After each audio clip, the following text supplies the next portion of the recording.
Yedawa tuwa Tanankanya fodare Yedawa tuwa ne pemanuro Po po po po Dare Dare. Salut, je suis Alif Naba, toujours scotché sur le news, le show, le biz, sur UBiz News.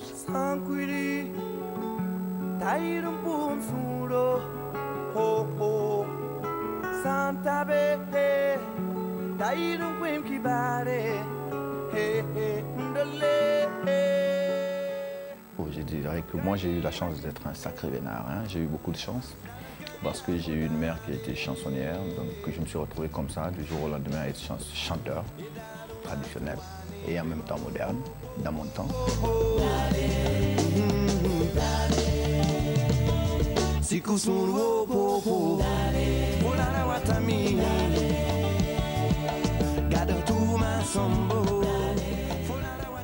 On m'appelle le prince au pied nu justement parce que sur scène je suis régulièrement à pieds nus. Et ça a aussi une explication du fait que chez nous dans la cour royale, vous voyez la cour du Moro Naba, quand les chantres traditionnels viennent chanter, ils viennent en fait pieds nus. Mais ils se mettent pieds nus par marque de respect pour le Naba. Et dans mon cas j'ai voulu symboliser le public comme les Nabas, comme des rois. Donc par marque de respect pour ce public, je sors toujours pieds nus. Et c'est la presse qui m'a donné ce sobriquet de prince aux pieds nus. Prince parce que aussi je suis de Conquistenga. C'est en fait, je suis d'une descendance d'une famille princière qui est à une centaine de kilomètres de Ouagadougou. Donc étant prince qui chante, donc on dit le prince aux pieds nus. Je dis chaque fois que j'ai les pieds dans la tradition et la tête dans les satellites. Donc je mixe un peu ce qui vient de chez moi.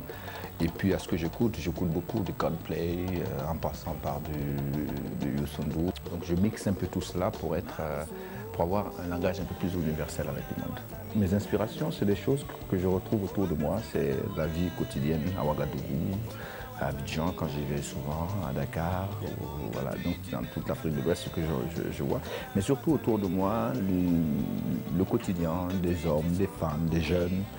Je suis engagé aussi par rapport aux enfants. Mais musicalement, j'écoute soit ma mère, parce qu'elle est chansonnière traditionnelle, parce qu'elle a beaucoup de belles chansons. Et puis aussi, soit la musique Salou, qui est une musique traditionnelle du Burkina.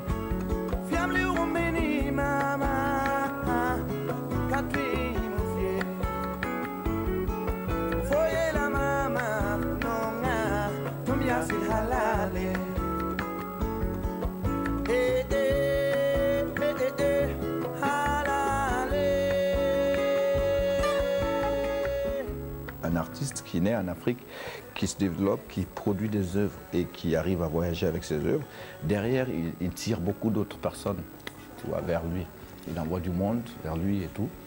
Il permet à d'autres jeunes de travailler, il ramène du matos, il fait des choses en Afrique, tout ça. Donc pour moi, ça a commencé comme ça, à mettre en place d'abord un espace de création pour les artistes qu'on a mis en place à Ouagadougou.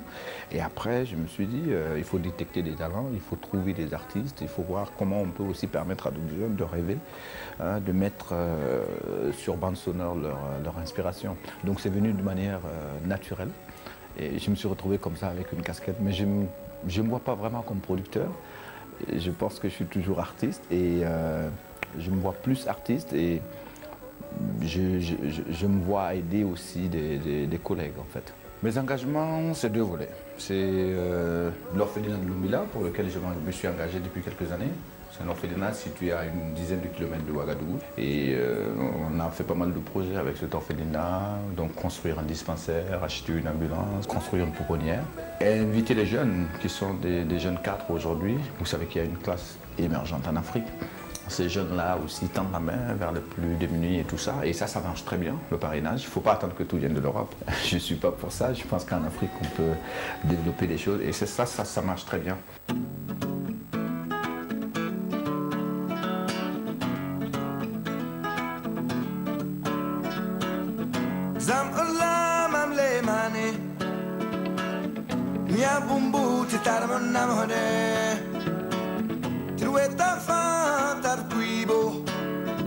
Je me suis engagé pour le climat.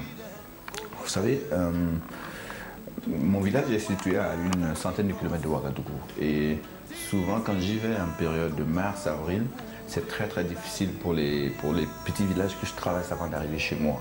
Hein, je vois des gens qui sont tout à fait perdus parce que les troupeaux n'ont plus d'eau à boire, tu vois, parce que tout est sec, les pluies se font vraiment rares et c'est très très très difficile pour ces gens-là qui se demandent qu'est-ce qui se passe, parce que c'était pas comme ça il y a longtemps.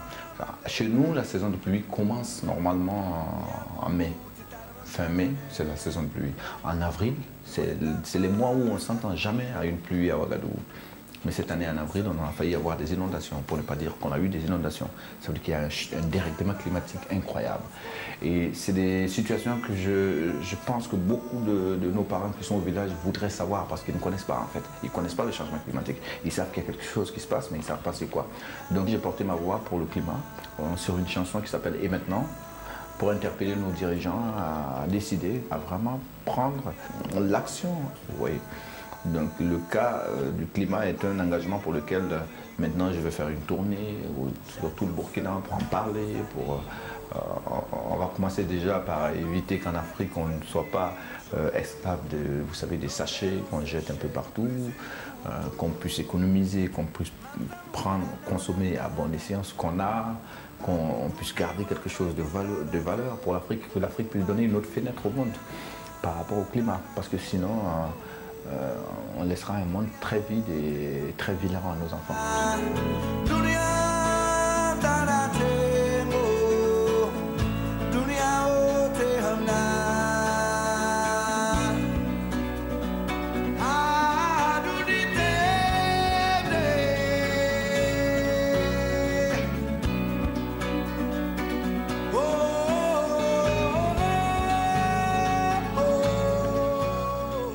Mon regard pour ce qui s'est passé au Burkina, pour la révolution au Burkina, c'est un regard très positif, oui bien sûr, parce que je suis jeune et je fais partie de cette jeune génération qui est aussi engagée à ce que les choses changent.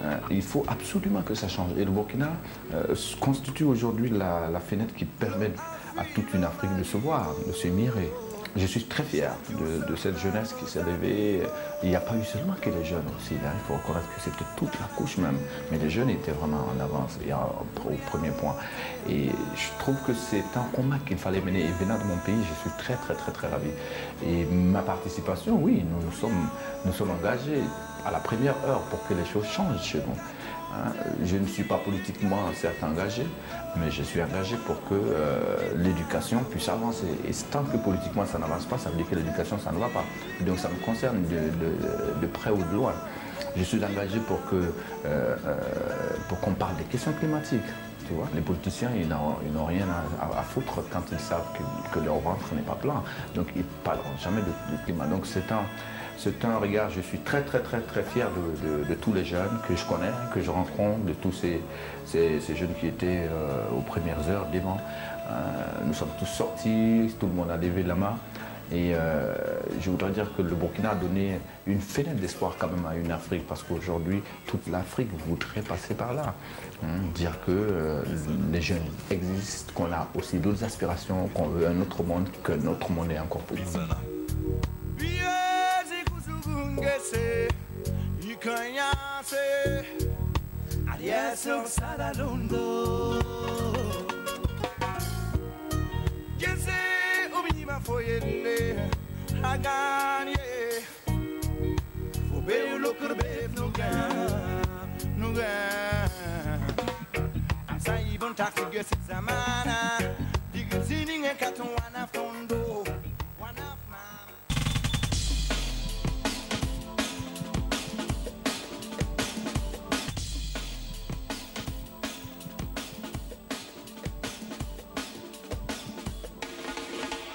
Cinéma, premier contact, un merveilleux conte fantastique.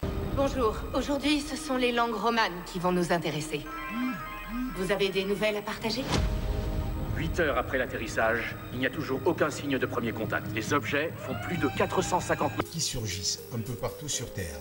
Une équipe d'experts dirigée par la linguiste Louise Banks est missionnée pour tenter de comprendre leurs intentions. Face à l'énigme que constitue leur présence et leur message mystérieux, les réactions dans le monde sont extrêmes et l'humanité se retrouve bientôt au bord d'une guerre absolue.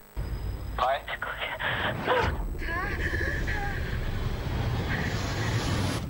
Ouais, ça va bien se passer. On fait quoi maintenant? Ils vont arriver.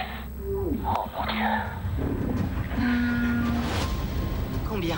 Avec nous, ça fait 12. Il n'y a malheureusement pas de président du monde. Il est impossible de traiter avec un seul pays. Comment peut-on s'assurer de leurs intentions? Il faut qu'on y retourne. Je crois pas avoir besoin de vous dire que vous vous mettez en danger. On a enfin fait connaissance. Faut que tout le monde travaille là-dessus. Tout ce qui est en train de se passer là-dedans ne dépend que de nous deux. Je sais ce que c'est. Ça veut dire quoi? Offrir armes. Réalisé par Denis Villeneuve, Premier Contact est une adaptation du livre L'histoire de ta vie de Ted Chiang. On retrouve à l'écran l'actrice britannique Amy Adams dans le rôle de la linguiste Louise Banks et Forest Whitaker dans celui du colonel Weber. Le film est un spectaculaire thriller de science-fiction qui révolutionne le genre. Merci de rester scotché sur les programmes de Ubiz News, votre chaîne Infomusement. Nom de Dieu, à quoi elle joue? Vous me faites confiance?